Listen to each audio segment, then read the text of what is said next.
Chers amis internautes, bienvenue sur ce deuxième numéro de Ça fait le buzz.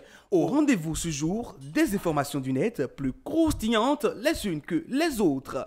Mais surtout, abonnez-vous à votre chaîne de télévision L2A TV pour toujours être informé du buzz du moment. On démarre ce numéro avec l'attaquant du Real Madrid, Karim Benzema, qui a publié sur la toile une photo de lui et l'a aussitôt supprimée. Mais c'est sans compter sur la vigilance de ses fans pour qui un détail n'est pas passé inaperçu sur les réseaux sociaux. Faisant un rapprochement avec certaines photos de lui sur la toile, l'on est en droit de croire que le meilleur buteur de la Liga et de la Champions League brille de mille feux en tout et même en amour, puisqu'il serait en plein flirt avec la mannequin Jordine. On s'intéresse à présent au monde du showbiz. Plusieurs mois après la mort du Daichi Khan, une information fait polémique sur la toile. En effet, de passage sur une chaîne de télévision ivoirienne, la jeune Angela Lova a déclaré avoir été dotée par le Daichi et aurait eu un fils de lui.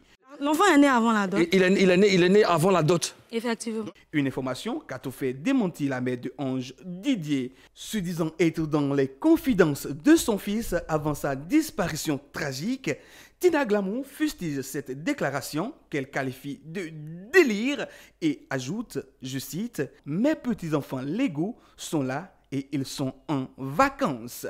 Toutefois, cette sortie de la sulfureuse Glamour ne fait pas démordre la jeune Angela Lova qui se dit prête à prouver sa déclaration avec un test ADN si nécessaire.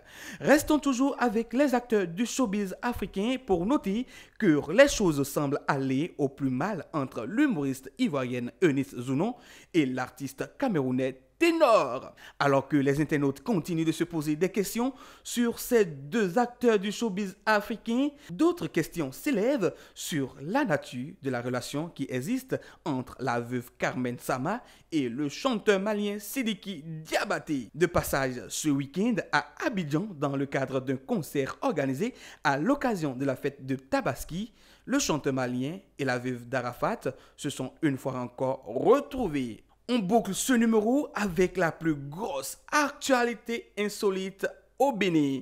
Avez-vous déjà entendu parler de la Hash-Girl? Sinon, ne vous y méprenez pas. Ceci n'est pas le titre d'un film. Quelque part au Bénin, une dame soupçonnant son mari d'infidélité se serait servie d'une hache pour une fois pour toutes mettre fin à ses soupçons en lui ôtant la vie au cours de son sommeil. Un acte que Claudine Prudencio déplore et dénonce de vive voix. Eh bien, chers amis de Ça fait le buzz, c'est tout pour ce numéro. Merci de nous avoir suivis. N'oubliez surtout pas de vous abonner, de liker, de partager. À très vite pour un tout nouveau numéro.